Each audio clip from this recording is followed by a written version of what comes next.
दोस्तों एक समय था जब पूरी दुनिया में ना सिर्फ एक ही नाम चलता था, वो है बॉलीवुड। दोस्तों अगर किसी शुक्रवार को किसी बड़े स्टार की फिल्म रिलीज हो जाती थी ना, तो शहरों में त्योहार जैसा माहौल बन जाता था। दोस्तों लोग ना हफ्तों पहले टिकट बुक करते थे। थिएटर के बाहर ना बड़ी बड़ी लंबी लाइनें लगती थी दोस्तों, और फैंस ना अपने फेवरेट एक्टर्स के पोस्टर पर ना दूध चढ़ाते थे। और ऑनेस्टली उस दौर में ना बॉलीवुड सिर्फ इंडिया की ही नहीं बल्कि पूरी दुनिया की सबसे बड़ी फिल्म इंडस्ट्री में से एक माना जाता था दोस्तों। और हाँ, शाहरुख खान, सलमान खान, आमिर खान, इन तीनों को आप जानते होंगे। शाहरुख खान रोमांस के किंग थे उस समय, और अभी आज भी है। सलमान खान मास ऑडियंस के फेवरेट थे। आमिर खान परफेक्शन के लिए जाने जाते थे दोस्तों। और उनकी फिल्में ना सिर्फ एंटरटेनमेंट की ही नहीं होती थी बल्कि लोगों की मेमोरीज बन जाती थी। और फिर लेकिन धीरे धीरे क्या हुआ, लेकिन धीरे धीरे ना साउथ सिनेमा की एंट्री होने लगी।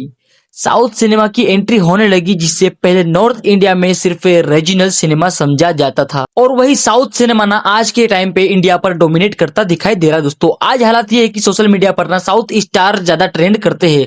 थिएटर में ना साउथ फिल्मों पर सबसे ज्यादा सीटी बजती है दोस्तों, और हिंदी ऑडियंस भी ना साउथ फिल्मों का बेसब्री से इंतजार करती है। और सबसे शॉकिंग बात यह है कि दोस्तों कई बार ना बॉलीवुड खुद साउथ फिल्मों की रीमेक बनाता है। ठीक है, तो आखिर ऐसा क्या हुआ, ऐसा क्यों हुआ, तो आज हम इसी बारे में बात करेंगे। ठीक है, क्या बॉलीवुड सच में कमजोर हो गया है या साउथ सिनेमा ने ऑडियंस की साइकोलॉजी को समझ लिया है? तो दोस्तों आज हम बॉलीवुड वर्सेस साउथ का एक ऐसा डिटेल कंपैरिजन करने वाले हैं जहां हम सिर्फ मूवीज की बात नहीं करेंगे बल्कि ऑडियंस की mindset, acting style, music, direction, box office, emotions और फ्यूचर तक हर चीज को समझेंगे दोस्तों।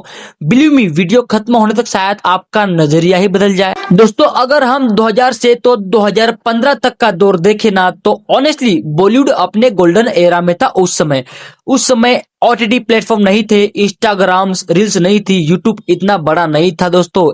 एंटरटेनमेंट का सबसे बड़ा सोर्स मूवीज ही थी दोस्तों।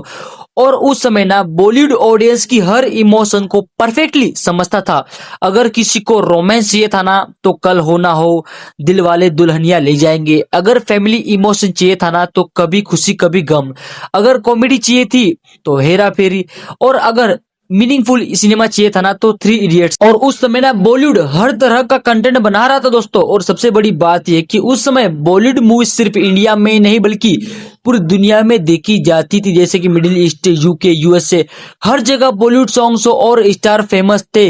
जैसे कि शाहरुख खान को लोग सिर्फ एक्टर नहीं बल्कि ग्लोबल सुपरस्टार मानते थे। उस समय ना अगर कोई इंडिया की सिनेमा इंडस्ट्री को रिप्रेजेंट करता था ना, तो बॉलीवुड में ही था। और ऑनेस्टली उस दौर में साउथ सिनेमा को नॉर्थ ऑडियंस इतना सीरियसली नहीं लेती थी। और हाँ, साउथ में अच्छी फिल्में बनती थी लेकिन डब मूवीज का क्रेज नहीं था। और नॉर्थ इंडिया के कई लोग तो साउथ एक्टर्स के नाम तक नहीं जानते थे, लेकिन फिर धीरे धीरे ऑडियंस बदलने लगी। और 2010 के बाद इंडिया में इंटरनेट काफी तेजी से सस्ता होने लगा दोस्तों। स्मार्टफोन आने लगे, यूट्यूब पॉपुलर होने लगा, टीवी चैनल्स पर हिंदी डब साउथ मूवीज आने लगी। और ऑनेस्टली यही से पूरा गेम बदल गया दोस्तों। पहले लोग ना साउथ मूवीज को मजाक में देखते थे क्योंकि वहाँ एक्शन बहुत ओवर लगता था, लेकिन धीरे धीरे ऑडियंस को वही चीजें पसंद आने लगी। ऐसा क्यों? क्योंकि साउथ फिल्मों में ना एंटरटेनमेंट बहुत डायरेक्ट होता है, और वहाँ हीरो को ना हीरो की तरह प्रेजेंट किया जाता है। और जब हीरो एंट्री लेता है ना, तो सिर्फ एंट्री नहीं होती दोस्तों बल्कि पूरा थिएटर मूवमेंट क्रिएट किया जाता है।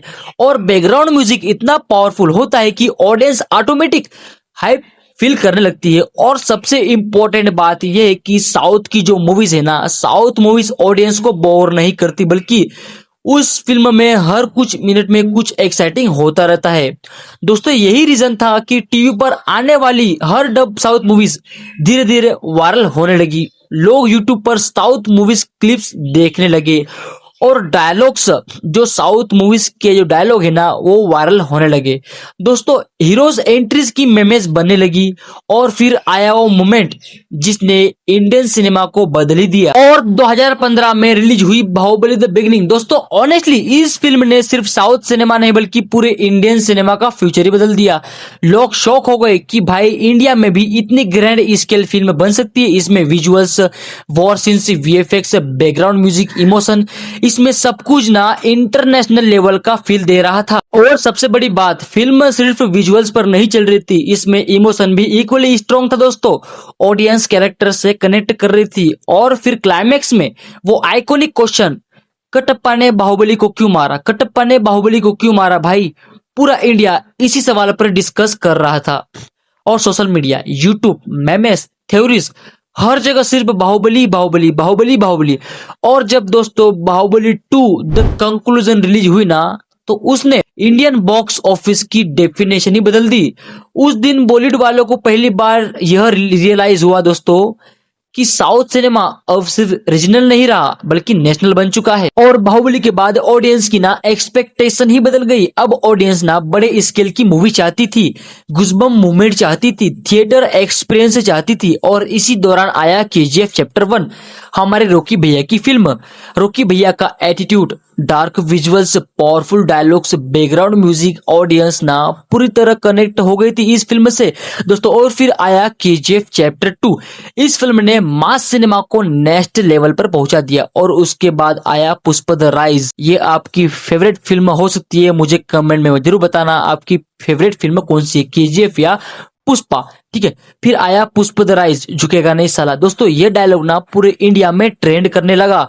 अब लैंग्वेज बैरियर खत्म हो चुका था और हिंदी ऑडियंस साउथ स्टार को उतना ही प्यार देने लगी जितना बॉलीवुड स्टार को। अब सबसे बड़ा सवाल, बॉलीवुड पीछे क्यों होने लगा? पहला रीजन, रीमेक कल्चर। दोस्तों जब ऑडियंस ने देखा कि बॉलीवुड लगातार साउथ मूवीज की रीमेक्स बना रहा है तो लोगों ने डायरेक्ट ओरिजिनल साउथ मूवीज देखना शुरू कर दिया।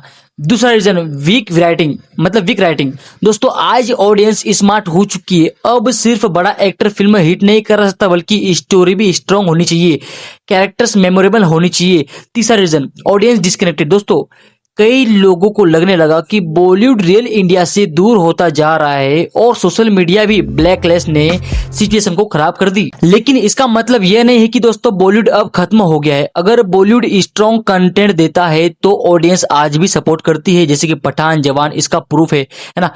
असल में ऑडियंस सिर्फ अच्छी फिल्म चाहती है। अगर इमोशन स्ट्रॉन्ग हो, स्टोरी इंगेजिंग हो और थिएटर एक्सपीरियंस अच्छा हो ना, तो ऑडियंस लैंग्वेज नहीं देखती। तो दोस्तों आखिर में बॉलीवुड वर्सेस साउथ में कौन जीत रहा है? सच कहे दोस्तों तो आज जीत किसी लैंग्वेज की नहीं हो रही, जीत अच्छी फिल्मों की हो रही है। एक समय था जब बॉलीवुड किंग था, आज साउथ सिनेमा डोमिनेट कर रहा है। लेकिन फ्यूचर किसका होगा दोस्तों, ये सिर्फ ऑडियंस डिसाइड करेगी, क्योंकि आखिर में सिनेमा सिर्फ सिनेमा होता है और अच्छी फिल्म की कोई लैंग्वेज नहीं होती। और दोस्तों आपको लगता है कि इंडियन सिनेमा का फ्यूचर बहुत ही इंटरेस्टिंग होने वाला है तो वीडियो को लाइक जरूर करना और ऐसे ही डिटेल्ड मूवीज कंटेंट के लिए चैनल को सब्सक्राइब कर लेना। और हाँ, मिलते रहेंगे मेरे अगले वीडियो में, तब तक के लिए बाय बाय।